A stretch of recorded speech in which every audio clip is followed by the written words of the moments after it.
드디어 이제 사무엘 하도 거의 마지막 막바지에 왔습니다. 이제 다윗이 모든 인생을 돌이켜보면서 회상하면서 다윗이 하나님께 감사하는 찬송 시를 하나님께 드립니다. 바로 그것이 시편, 이 사무엘하 22편인데 22장인데 여기 보면 그 다윗이 하는 찬송의 모든 내용이 그 1절에 보면 요약이 되어 있습니다. 1절의 내용이 전체 요약이에요. 1절을 봅시다. 여호와께서 다윗을 모든 원수의 손과 사울의 손에서 구원하신 그날에, 모든 원수의 손과 사울의 손에서 구원하신 그날에, 그러니까 이 다윗에게 있어서 가장 큰 그 위협은 역시 사울이었습니다. 평생 그가 왕이 되기 전까지, 사울이 죽기 전까지 평생 다윗은 그 사울의 손에서 벗어나기 위해서 노력하는 삶이었습니다. 물론 다윗이 수없이 많은 싸움이 있었죠. 가장 대표적으로는 골리앗과의 싸움이 있었지만 그 많은 원수들의 손에서 구원하신 것, 그 중에 특히 사울의 손에서 구원하신 그날에, 그래서 자기의 모든 지나간 자기의 인생을 뒤돌아봅니다. 뒤돌아보니까 하나님 앞에 감사할 것밖에 없어요. 그래서 감사하는 내용인데, 크게 이 22장을 세 부분으로 나눠 볼 수 있습니다. 먼저 그 1절의 요약한 것을 빼고 2절부터 먼저 20절까지 봅니다. 20절. 거기서는 하나님을 충만하게 찬양하는 그 장면을 볼 수가 있습니다. 그러면서 그 찬양의 근거 되신 하나님이 어떤 분인가? 2절 3절 봅시다. 여호와는 나의 반석이시오 나의 요새시오 나를 위하여 나를 건지시는 자시라. 하나님 바로 그런 사람입니다. 내가 피할 나의 반석의 하나님이시오 내 방패시오 내 구원의 뿌리시오 나의 높은 망대시오 그에게 피할 나의 피난처시오. 이게 전부 시편에 나온 말이에요. 다윗이 시편에 다 쓴 말들입니다. 나의 구원자시라 나를 폭력에서 구원하셨도다. 자, 그러니까 지금 하나님은 이런 분이다 이런 분이다, 자기에게 하나님이 하신 모든 일을 말하기 전에 그 하나님의 있는 그대로 하나님의 품성을 그냥 찬양을 합니다. 일종의 그 자기에게 역사하신 하나님에 대해서 찬양하기 전에 일종의 워밍업을 하는 것과 비슷해요. 먼저 하나님의 이런 부분을 이야기를 합니다. 그러면서 그가 하나님을 찬양할 수밖에 없는 그 이유를 먼저 이야기를 합니다.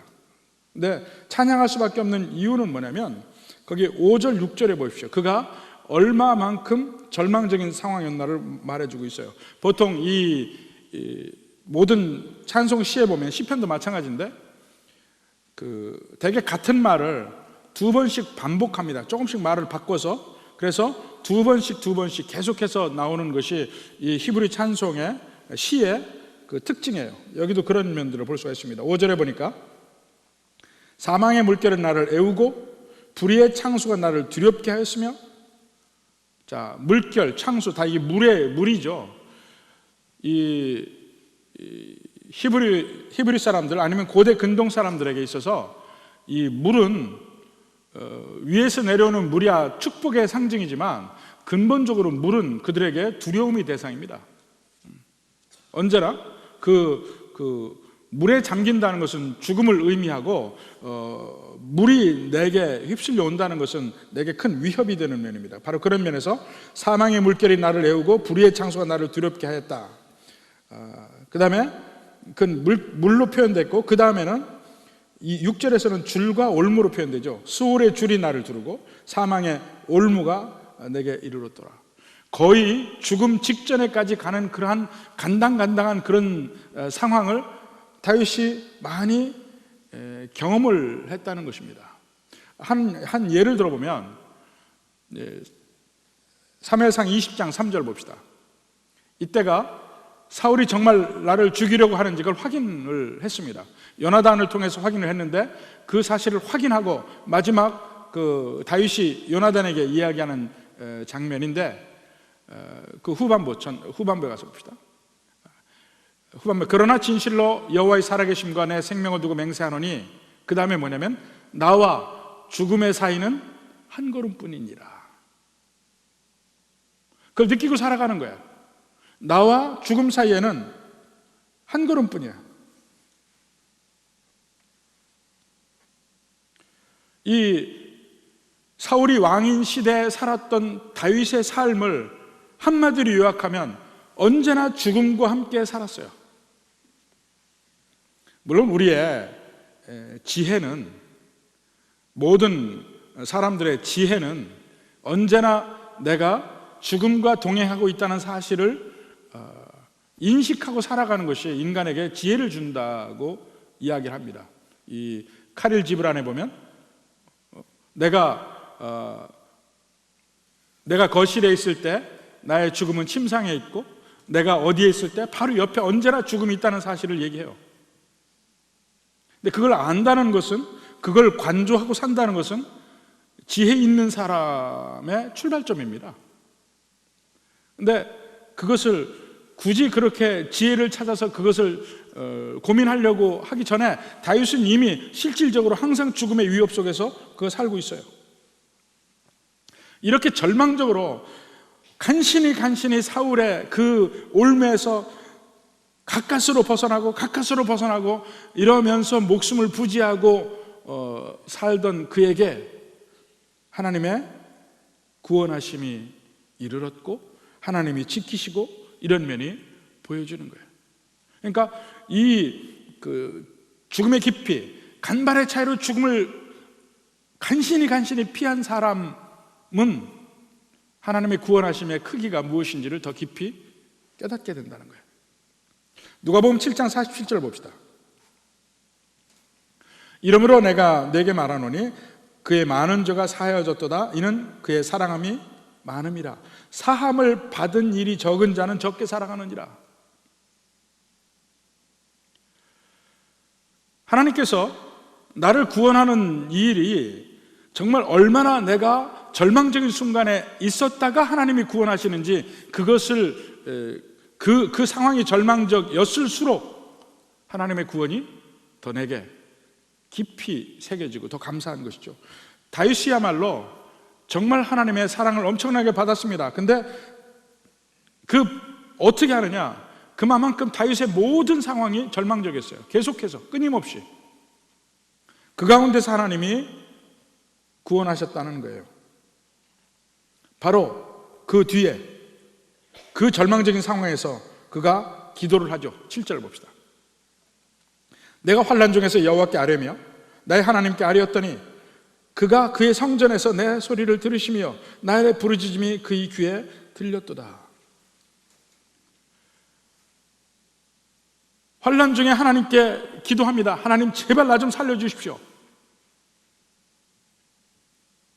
이거 어려울 때 내가 많이 한 건데 제발 나 좀 살려주십시오. 예. 근데 하나님이 들으셨다 이거예요. 들으셨는데 그 들으신 내용이 8절 이후부터 나오는 거 보면 엄청납니다. 한번 보십시오.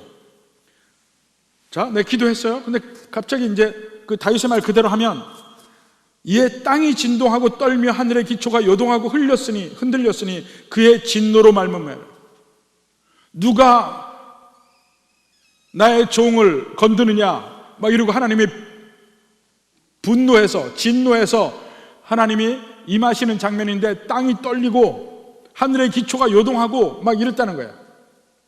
그의 코에서 연기가 오르며, 다윗이 하나님의 코를 봤을까요? 시적 표현이에요. 시적 표현. 코에서 연기가 오르고 입에서 불이 나와 사름이여 그 불에 숯이 피었도다. 막 사방에 그 하나님의 말씀이 닿는 곳마다 막 불이 나는 그런 장면을 보여주고 있어요.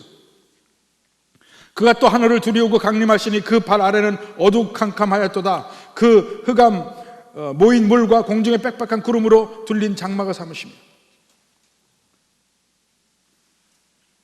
여러분 혹시 기도할 때 하나님 제발 이 절망적인 상황에서 나를 좀 도와주십시오. 그런데 갑자기 막 지진이 나고 하늘에서 누가 너를 건드냐 그러고 막 하나님이 번개와 함께 우르릉 쾅쾅하고 오셨던 적 있습니까, 여러분에게? 그래서 하나님이 들으셨고 오셨다고 했어요. 근데 하나님이 일단 임재하시면 마치 지금 여기 광경은 시내산에서 이스라엘 백성들이 제일 먼저 하나님을 봤을 때 그 광경에, 그 출애굽기 19장에 보면 그 하나님이 시내산에 임할 때, 그 하나님이 말씀하실 때, 십계명 말씀하실 때 그 천둥, 번개, 우레막 이런 게 치는 것 같아서 이스라엘 백성들이 정신이 없어요. 죽을 것 같으니까 모세에게 이야기해요. 모세시여, 하나님이 당신에게만 이야기를 하게 해서 당신을 통해서 우리에게 전해주게 하십시오. 직접 하나님의 음성을 들으니까 우리는 죽을 것 같아요. 견딜 수가 없어요. 바로 그러한 하나님의 위엄하심, 하나님의 그 장엄한 임재, 이걸 이야기하고 있습니다. 여기서는 하나님께서 자기 종이 괴로움을 당할 때 분노하시면서 엄청난 힘으로 임재하시고 그를 구원하시는 바로 그 면을 이야기하고 있어요. 그냥 다윗이 여기서 내가 하나님께 기도하였더니 하나님께서 응답하셨도다 이렇게 얘기를 안 해요. 진노하셔서 막 코에서 연기가 나고 입에서 불이 나고 누가 내 종을 이루고 오셨다 이거예요. 다윗은 지금 그 하나님의 구원이 임할 때 자기가 느꼈던 그 감정을 이 시를 읽는 모든 사람이 그 감정을 느끼기를 원해. 그러니까 정보만 전달하는 것이 아니고 실질적으로 느끼기를 원해요. 자, 근데 한번 다윗의 일생을, 우리가 아는 대로 성경 안에서 다윗의 일생을 한번 생각해 봅시다. 다윗의 일생 중에 하나님이 그렇게 임재하신 적이 언제인가? 다윗이 구원받을 때가 언제인지를 한번 생각해 보라는 겁니다. 가까스로 목숨을 건지는 그런 사건들이 무엇인지 한번 보자 이겁니다. 그리고는 다윗이 지금 하나님의 구원의 이런 엄청난 면을 이야기하는 면과 한번 비교해 보자고요. 먼저 사무엘상 18장 11절. 사울과 다윗이 함께 있을 때 사울이 다윗에게 창을 던집니다. 가까스로 다윗이 그 창을 피해서 도망가는 장면이에요. 18장 11절. 그가 스스로 이르기를 내가 다윗을 벽에 박으리라 하고 사울이 그 창을 던졌으나 다윗이 그의 앞에서 2번 피하였더라. 2번이나 던졌나 봐요. 한 번 던져서 피했는데 또 사울이 또 창을 던졌어요. 또 피했어요. 이때가 어떤 때예요? 다윗이 가까스로 재간이 있어서 몸이 날래서 피했다, 그게 아닙니다. 하나님이 구원하셨다는 거예요. 하나님이 구원하신 장면이에요. 근데 이때 땅이 진동한 일도 없고 우레소리가 난 일도 없어요. 그러나 그 구원함을 받고 나서 다윗의 심정에는 이미 하나님의 임하심, 하나님의 구원하심이 그와 같이 느껴졌더라 이겁니다. 또 다른 것을 봅시다. 사무엘상 23장 26절.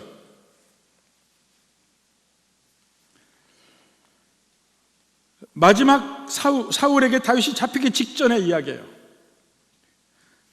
사울이 산 이쪽으로 가매 다윗과 그의 사람들은 산 저쪽으로 가며 다윗이 사울을 두려워하여 급히 피하려 하였으니 이는 사울과 그의 사람들이 다윗과 그의 사람들을 에워싸고 잡으려 함이었더라. 거의 포위가 다 됐어요. 이제 마치 토끼를 잡듯이 막 포위해서 좁혀오고 다윗과 그 일행들은 막 정신없이 도망을 다녀요. 싸우는 것도 아니에요. 사울이 이쪽으로 산에 이쪽으로 가면 다윗과 그 일행은 저쪽으로 가고 막 우르르 몰려다니면서 피하는 장면입니다. 근데 에워쌌어요. 이제 잡히는 건 시간 문제야. 그때 무슨 일이 일어났습니까? 그때 무슨 일이 나요? 바로 그 뒤에 27절을 보십시오. 전령이 사울에게 와서 이르되 급히 오소서 블레셋 사람들이 땅을 침노하나이다. 막 정신없이 다윗이 토끼몰이 당하면서 도망다니고 그 일행이 도망다니고 있는데 막 쫓아오던 사울과 그 일행이 갑자기 나팔을 불더니 퇴각하는 거예요. 무슨 일인가 봤더니 전령이 와서 블레셋이 침공했다는 소리를 들려주고 퇴각해 간 거예요. 잡히기 직전에, 사자의 바로 입 앞에서 막 금방 물리기 직전에 사자가 갈 수밖에 없는 그 입장이 된 거예요. 그때 다윗이 뭘 느낍니까? 하나님의 구원을 느끼는 거예요. 어찌할 수 없이 마지막 이제는 죽었구나 하고 느끼면서 그렇게 마지막 그 피하는 그 순간에 있을 때 갑자기 전령 하나가 와서 그걸로 끝이야. 자기를 죽이려던 사울을 데려간 거예요. 근데 그때 다윗은 하나님이 진노함으로 자기에게 임하여서 자기를 구원하신 것을 경험하는 거예요. 또 한 경우를 봅시다. 사무엘상 29장 4절 봅시다.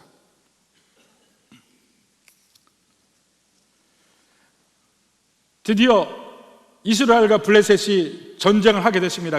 근데 그때 다윗은 그 유대 땅에서 피하고 도저히 더 이상 피할 데가 없어서 옛날에 적이었던 블레셋에 가서 아기스라는 왕 밑에서 자기 목숨을 의지하고 있을 때예요. 드디어 이제 블레셋과 싸울 때 아기스가 다윗도 데려가서 이제 이스라엘 백성과 같이 싸우려고 할 때입니다.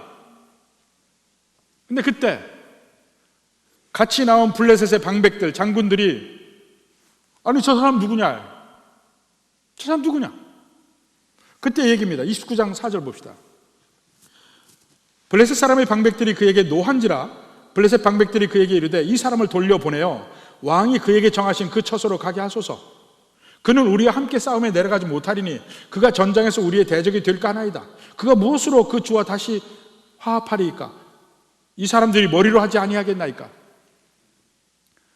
아니 이 사람은 유대 사람이 아니냐 이거예요. 그 왕에게서 도망 나온 사람인데 지금 싸움에 보냈다가는 요때 우리를 배신하고 우리 목을 가지고 가면 거기 가서 살 수 있으니까 분명히 배신할 거니까 싸움에서 배제시켜달라.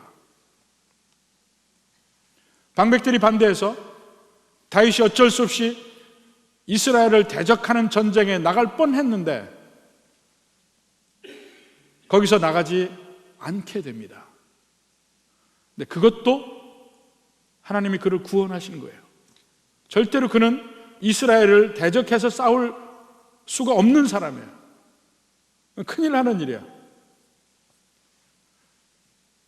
블레셋 방백들의 말 때문에 그가 다시 돌이키지만 그때 그가 얼마나 가슴을 쓸어내렸겠습니까?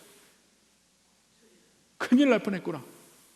내 인생 완전히 망칠 뻔했구나 하고 느끼는 때예요. 그리고 그때에 하나님의 구원하심을 느끼는 거예요. 실제 다윗의 삶 속에서는 그런 일들이 벌어졌는데 그때가 다윗의 목숨이 간당간당하면서 죽기 직전의 상황에서 하나님의 구원하심을 받았어요. 근데 우리 인간적인 눈으로 보면 그렇고 그런 일들이 벌어진 것 같아. 그런데 다윗의 마음에 보면 하나님이 하늘에서 천둥번개로 자기 종을 구원하시기 위해서 오셔서 구출하신 장면들이에요. 그것을 선포하고 있는 거야. 자기 삶의 경험 속에서 하나님이 나를 이렇게 엄청나게 지켜주셨다 고백하는 겁니다. 그 뒤에 구원의 여러 가지 측면을 이야기하면서 감사합니다. 17절에서 20절까지 보면 먼저 그가 건지셨다는 말을 합니다. 17, 18절 보세요. 그가 위에서 손을 내미사 나를 붙드시며 많은 물에서 나를 건져내셨도다. 나를 강한 원수와 미워하는 자에게서 건지셨으며 그들은 나보다 강했기 때문이로다. 자, 이 다윗의 그 죽음 직전까지 그 상황을 뭐로 표현하냐면 마치 물속에 빠져서 물속에서 죽을 뻔한 장면으로 표현하고 있어요. 바로 그 앞에 물로 나와 있죠. 5절에 사망의 물결, 불의의 창수, 나를 에워싸고 나를 두렵게 하고, 이때 물이라는 개념은 고대 근동에서 나를 대적하고 나를 죽이는 그런 대적입니다. 그러니까 그 물에 대해서 그러한 생각을 가진 그 배경 속에서 바알 신화에도 바알 신이 큰 신이라는 게 뭘로 증명합니까? 나하루를 자르고 강의 신을 죽이고 바다의 신을 죽여요. 반씩 자르는 겁니다. 근데 출애굽 때 보면 강을 자르고 바다를 자르는 게 누구예요? 여호와 하나님이라고. 창세기 1장에도 창조 전의 상태가 물의 상태예요. 케오스가 물로 표현됐어요. 하나님의 신이 수면을 운행하시느라. 그 수면이 뭡니까? 물이 창조되기 전인데 이게 카오스의 상태예요. 코스모스가 아니고 혼란과 혼동의 상태. 거기서 구원함을 받는 거예요. 창조라는 것이. 근데 여기도 환란과 이런 것이 전부 물로 표현됐어요. 근데 하나님은 그 물속에 빠져 죽게 된 나를 건지셨도다, 구원해내셨도다, 지금 이렇게 표현하고 있어요. 또한 그를 적극적으로 도와주시는 면이 보입니다. 19절에 그들이 나의 재앙의 날에 내게 이르렀으나 여호와께서 나의 의지가 되셨도다. 또 20절에 나를 또 넓은 곳으로 인도하시고 나를 기뻐하심으로 구원하셨도다. 이 죽음 직전에는 사방에서 우겨쌈을 당하고 압박을 당하는 장면이잖아요. 그런데 하나님께서는 구원하셔서 나를 넓은 곳으로, 아무런 압제가 없는 그런 자유한 곳으로 나를 인도하셨다. 이 모든 것을 하나님께서 하셨다는 말이에요. 다윗의 원수는 정말 강했어요. 18절에도 나를 강한 원수와 미워하는 자에게서 건지셨으며 그들은 나보다 강했다 얘기해요. 다윗 스스로 힘으로는 절대로 스스로 구원할 수 없는 그런 지경 들였는데 하나님이 구원하셨다는 거예요. 여기까지 보면 다윗이 왜 그렇게 하나님을 찬양할 수밖에 없는지를 이야기를 하고 있어요. 여러분도 다윗의 그러한 내용, 그러한 말들을 따라가면서 다윗의 삶을 한번 돌이켜보면 우리도 똑같이 다윗처럼 찬양할 수밖에 없다 이겁니다. 사실 이렇게 하나님의 구원하심이 모든 면을 표현하기가 상당히 어렵죠. 어려운데 말로 표현하는 것은 훨씬 더 현장감이 있어요. 근데 이게 글로 되면 그 현장감이 잘 느껴지지 않는다고요. 근데 다윗은 어찌하든지 글로 표현하지만 그 현장감을 느끼게 하기 위해서 엄청나게 노력을 했습니다. 사실 우리도 설교를 하지만 우리의 설교가 글로 되면 그 설교의 그 직접성과 현장성 이게 잃어버려요. 그래서 글로 되는 거 별로 좋아하지 않아요. 사실은. 근데 제가 읽은 설교 중에서는 그 스펄전의 설교가 꼭 이 다윗의 이 찬송시를 읽는 것 같아요. 이 스펄전이 직접 설교하고 있다는 것까지 느낄 정도로 그렇게 썼어요. 사실은 그때 속기사가, 그때는 녹음기도 없었고 속기사가 스펄전의 설교를 속기로 기록했는데 있는 그대로 써서 그냥 인쇄를 한 게 있어요. 뭐 스펄전 설교의 요약본 이런 거 말고, 요약본은 봐봐야 아무런 의미가 없어요. 진짜 스펄전이 설교한 그 설교의 그 설교문이 있습니다. 그건 이 부분에서는 스펄전이 지금 외치고 있구나 이게 느낄 정도로 거기 그렇게 써 있어요. 예를 들어서 검을 지라 그러면 계속해서 반복해서 막 그 말이 나옵니다. 이 열정적으로 그때 그런 말을 하는 장면이 보여요. 그렇게 쓰지 않으면 힘든데 다윗이 바로 그렇게 쓰려고 노력을 하고 있어요.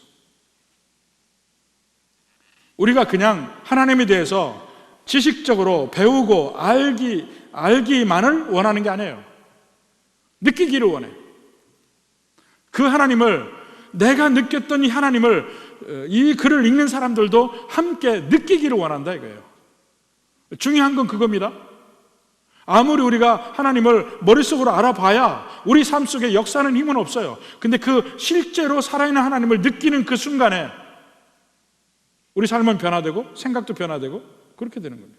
다윗이 바로 그 얘기를 하고 있어요. 그 다음에 두 번째로 21절에서 31절까지 보는데, 여기서 다윗은 하나 중요한 얘기를 합니다. 이렇게 하나님의 도움을 받기 위해서 필요한 것이 나의 의로움이다, 이렇게 얘기해요. 다윗은 자기가 의로웠다고 얘기해요. 먼저 그의 주장을 한번 볼까요? 21절부터 25절까지. 여호와께서 내 공의를 따라 상 주시며 내 손의 깨끗함을 따라 갚으셨으니 이는 내가 여호와를 도를 지키고 악을 행함으로 내 하나님을 떠나지 아니하였으며 그의 모든 법도를 내 앞에 두고 그의 규례를 버리지 아니하였음이로다. 내가 또 그의 앞에 완전하여 스스로 지켜 죄악을 피하였나니 그러므로 여호와께서 내 의대로 그의 눈앞에서 내 깨끗한 대로 내게 갚으셨도다. 이 말을 읽고 좀 생각나는 게 없습니까? 과연 다윗이 이런 말 할 자격이 있냐 이게? 예? 자기는 완전하대. 자기는 깨끗하대. 그는 밧세바의 사건이 있고 우리아를 죽인 일이 있습니다. 그런데도 다윗은 지금 이렇게 말하고 있어요. 21절에도 내 공의를 따라, 25절에서는 내 의대로, 내 깨끗한 대로. 그러면 도대체 다윗이 말하는 의, 공의, 깨끗함, 이건 뭘 얘기하냐 이거예요. 바로 그것이 22절부터 24절까지를 생각해 봐야 합니다. 22절 보십시다. 이는 내가 여호와의 도를 지키고 악을 행함으로 내 하나님을 떠나지 않았으며, 두 가지 얘기했죠. 도를 지켰다, 악을 행하지 않았다. 여기서 다윗이 이야기하는 면은 우리가 이야기하는 행동의 완벽함을 이야기하는 것은 아닙니다. 전체적으로 그의 가는 길이 하나님을 떠나지 않았다는 거예요. 비록 그가 수없이 많은 죄를 범했어도 궁극적으로 그는 여호와 하나님을 버리지 않고 하나님 안에서 살았다는 거예요. 바로 그 면을 이야기합니다. 23절에 그의 모든 법도를 내 앞에 두고 그의 규례를 버리지 아니하였습니다. 그러니까 전체적인 면에서 그는 하나님의 법을 버린 것이 아니라 24절에 내가 또 그의 앞에 완전하여 스스로 지켜 죄악을 피하였다. 이 완전하다는 얘기도 죄가 없음, 그러니까 sinless라고 얘기하죠. 죄 없음을 이야기하는 것이 아니고 인생 전체가 그 죄악에 넘어지기도 하고 온갖 더러움에도 노출이 되고 이런 관계에 있지만 그래도 그의 전체 인생의 방향과 길이 하나님을 향한 길이었다는 거예요. 거기 보면 스스로 지켜 죄악을 피하였나니 라는 말이 나오는데 이게 영어로 보면 좀 더 확실할 겁니다. 그 말이 영어로 뭐냐면 I kept myself from my iniquity라고 되어 있어요. 이게 무슨 말이냐면 나는 죄악된 품성을 가졌어요. 근데 죄악된 품성을 가진 내게서 나를 지키려고 노력을 했다는 거예요. 죄악된 품성이 있는 거 알아. 근데 그 품성이 있는 걸 알고 거기서 나를 지키려고 노력했어요.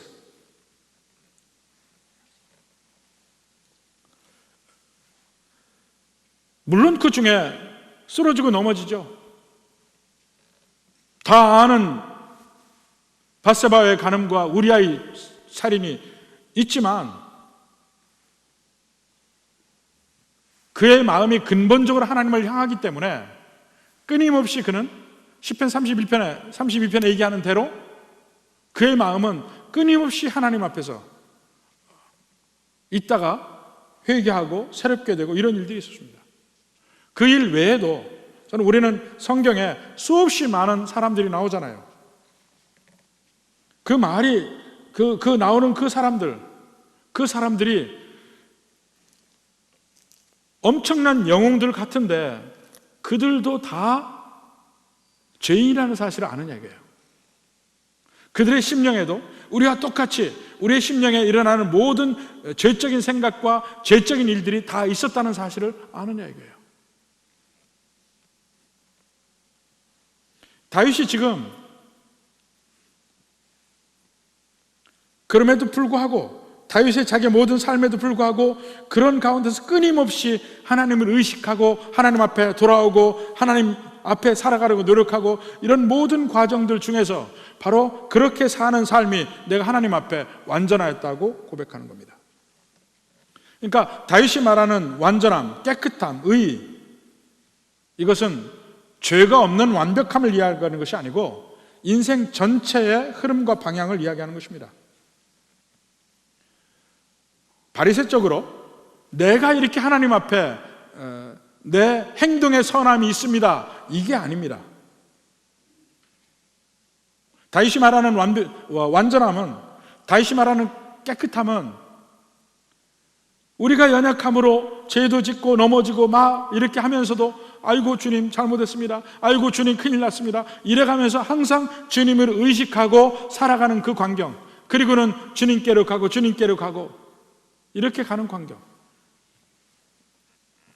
이것을 이야기하는 겁니다. 그러니까 다윗이 돌이켜보면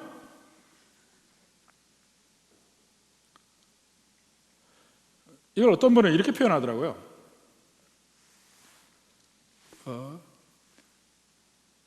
자기 아들이 차가 있는데 차 속을 들여다보면 엉망이래, 엉망. 콜라병도 넣어있지, 햄버거도 먹다가 떨어뜨린 거 있지, 온통 이 차 안이 쓰레기통 같아. 볼 수가 없을 정도로 냄새가 나. 그런데 그 좀 치우라고 해도 안 치우고 해. 그렇게 해서 참 괴로운데, 다른 면에서 돌이켜 생각해 보면 차가 그렇게 더럽고 그런데도 엔진 이상 없고 브레이크 잘 듣고 차는 간대.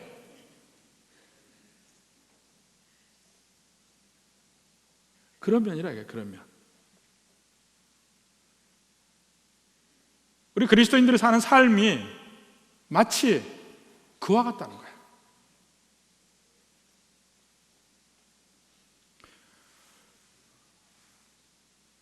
차가 그래서는 안 되죠. 깨끗해야 되죠. 좀 단정하게 다녔으면 좋겠죠. 이리저리 긁히지 않았으면 좋겠죠. 그런데 우리 인생이라는 게 차도 더럽게 해놓고 이리저리 박아서 긁히고 문짝도 찌그러지고, 그런데 근본은 그럼에도 불구하고 하나님을 알고 하나님을 의지하고 죄를 지을 때 아파하고 하나님께 미안해하고 그러면서 천국 가는 길을 가는 사람들, 이 사람들이 그리스도인이라고 하는 사람들이라는 거야. 누구보다 다윗이 그걸 잘 알아요. 자기의 인생에 온갖 일들이 다 벌어졌어요. 그런데 인생을 돌이키면서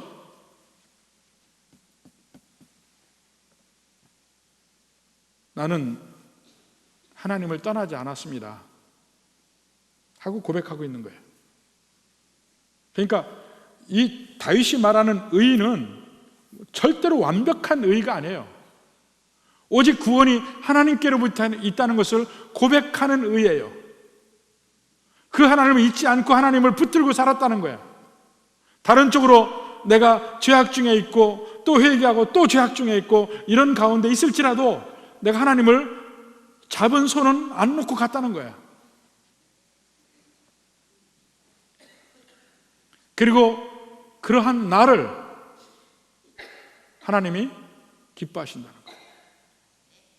그러한 나를 하나님이 기뻐하시고 그러한 나를 위해서 하나님이 분노하면서 누가 내 아들을, 내 종을 괴롭게 하느냐 하고 내게 오셔서 구원하셨다는 거예요.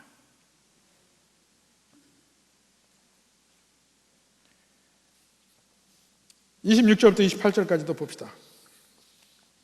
자비한 자에게는 주의 자비하심을 나타내시며 완전한 자에게 주의 완전하심을 보이시며, 이게 다 그런 얘기예요. 도덕적인 면에 완전한 그 면을 이야기하는 게 아닙니다.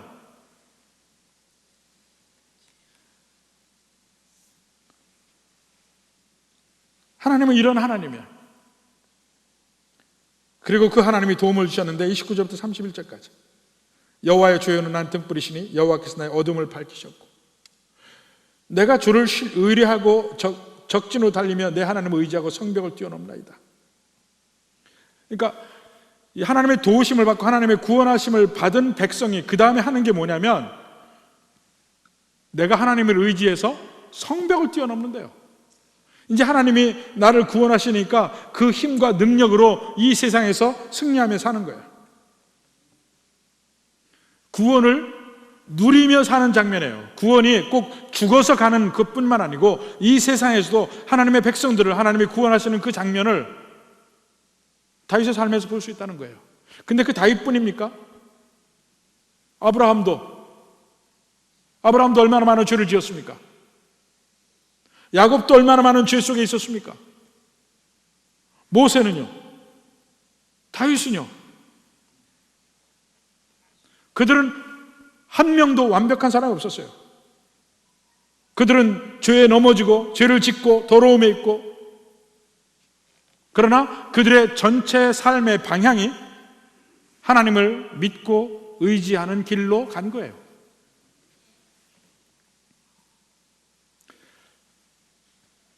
그렇게 해서 끝까지 하나님을 붙들고 하는 그들에게 하나님이 복을 주셨다는 거예요. 물론 그 반대의 사람들도 있습니다. 그 반대의 사람이 어떤 사람인지 한번 보십시다. 예레미야 2장 26절부터 봅시다.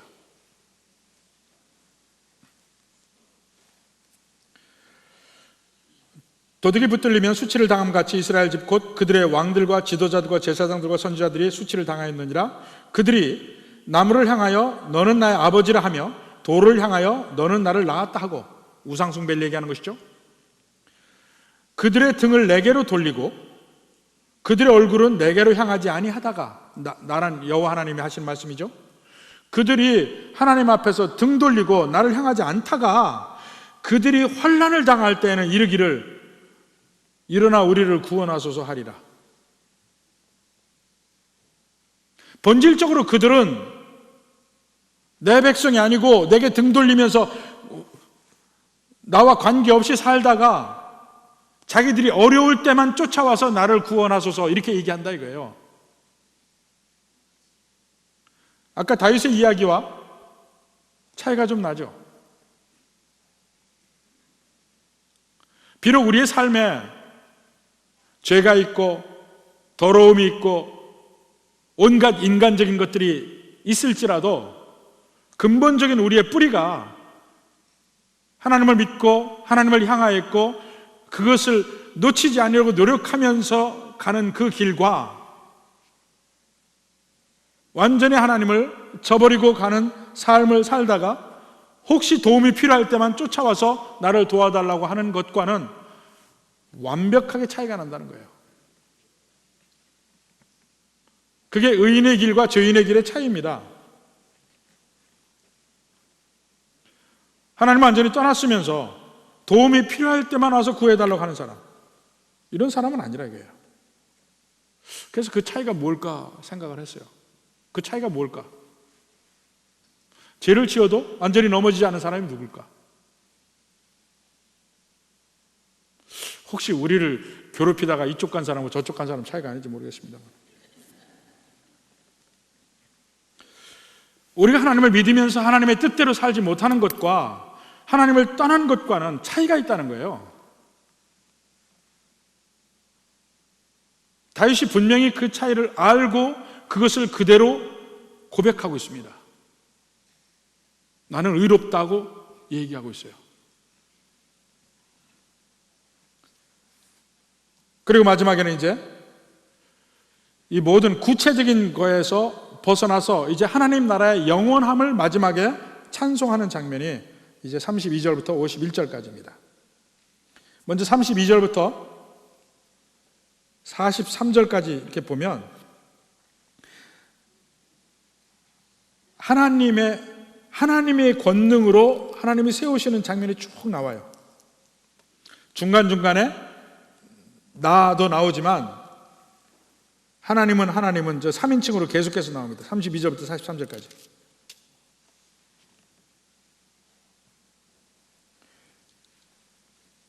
그리고 그 안에서 이제 드디어 38절부터 보면 내가 라고 나와요. 이것은 이제 그 하나님이 나와 함께 하시고 내게 능력 주셔서 이제는 내가 하는 일이 뭐냐? 내가 한 일이 뭐냐 이게 38절 봐요. 내가 내 원수를 뒤쫓아 멸하여 싸우며 그들을 묻히기 전에 돌이키지 아니하였나이다. 이게 전부 그 자기가 했던 일에 그 승리하는 그 모든 일이 사실은 그 앞에 32절부터 37절까지 하나님이 능력 주시는 것, 그게 다 나와요. 33절에도 봐요. 하나님은 나의 견고한 요새시며 나를 안전한 곳 인도하시며 나의 발로 암사슴 발같게 하시며 나를 나의 높은 곳에 세우시며 내 손을 가 싸우게 하시니 내 팔이 놋화를 당기도다. 하나님이 능력 주셔서 전쟁터에서 내가 승리케 하시는 그 능력 주셔서 그 다음에 38절부터 내가 어떻게 전쟁에서 승리했나 하는 것을 쭉 보여주고 있어요. 그리고 마지막에 44절부터 50절까지는 이제 국제적으로 나옵니다. 국제적으로 44절부터 보십시오. 44절부터 50절까지 보니까 주께서 또 나를 내 백성의 다툼에서 건지시고 나를 보존하사, 이제 국가 안에 일은 다 끝났어요. 모든 민족의 으뜸으로 삼으셨으니 이제 다른 민족까지 나가는 거야. 내가 알지 못하는 백성이 나를 섬기려다. 나라 밖에까지. 그 다음에 이방인들 48절에도 민족들, 50절에도 모든 민족 중에서 이제는 하나님이 세우시는데 어떻게 세우느냐? 그 나라 안에 갈등, 나라 안에서 그 사울에게서 파는 모든 거 다 없애고 마지막에는 나라 밖에까지 전부 다윗의 이름을 높이 떨치게 만들어서 그들이 다 나를 섬기게 만들었다. 그래서 그 모두가 이제는 하나님을 찬양하게 되었다. 50절에 여호와여 내가 모든 민족 중에 주께 감사하며 주의 이름을 찬양하리로다. 이제 찬양도 국제적이에요. 전 세계적이에요. 이렇게 확장되어 가는 과정을 보여줍니다.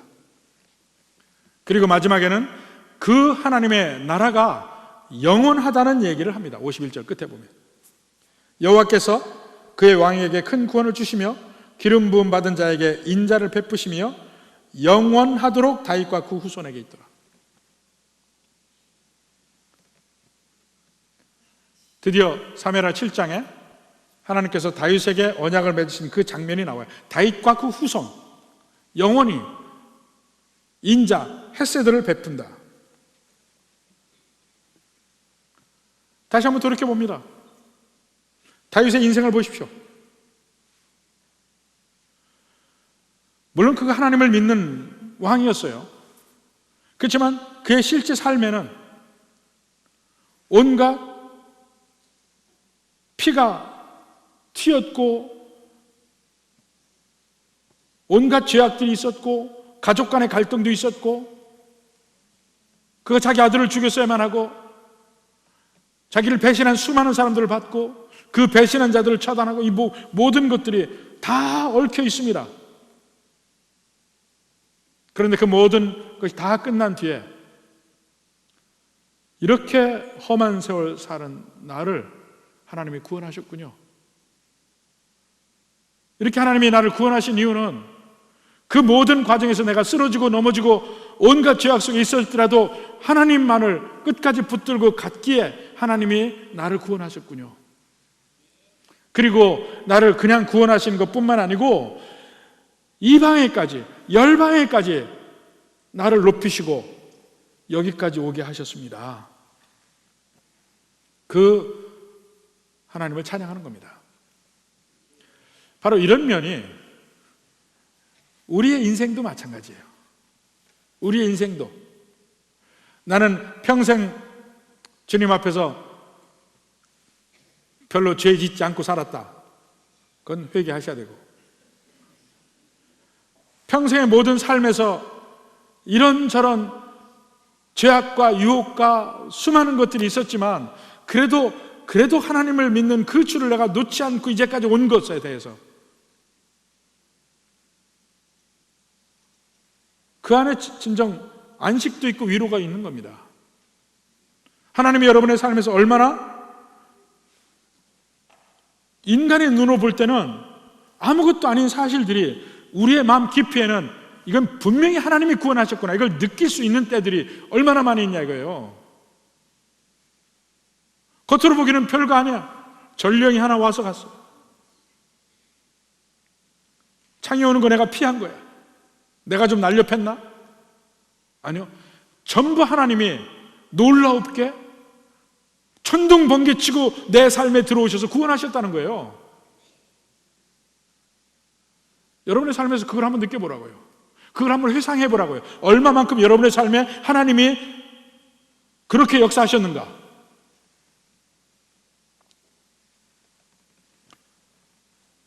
다윗의 고백은 한 신앙인으로서의 고백이기도 해요. 우리의 삶도 마찬가지입니다. 심지어는 교회적으로도 마찬가지예요. 우리가 하나님의 교회를 세우기 위해서 온갖 노력을 합니다. 근데 그 중에 온갖 악한 것, 죄악된 것, 더러운 것 다 같이 섞여 있어요. 그럼에도 불구하고 우리가 하나님의 뜻 안에서 하나님의 뜻을 이루려고 그 가운데 노력을 한다면 마치 아주 더러운 차가 그래도 길을 가는 것과 비슷해. 그래도 하나님이 기뻐하시고 하나님이 지키시고 하나님이 역사하시는 교회가 되는 거예요. 그래서 우리는 그 일을 하기 위해서 힘쓰지만 결국 마지막에 우리는 뭘 고백합니까?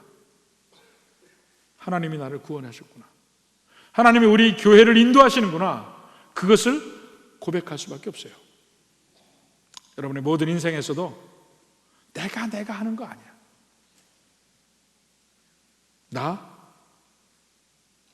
여러분의 모든 나는 부족하고 더러운 존재야.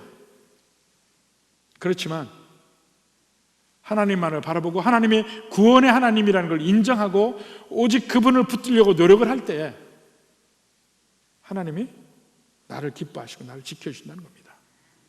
이 은혜가 함께하는 여러분의 삶이 되기를 주님의 이름으로 축원합니다.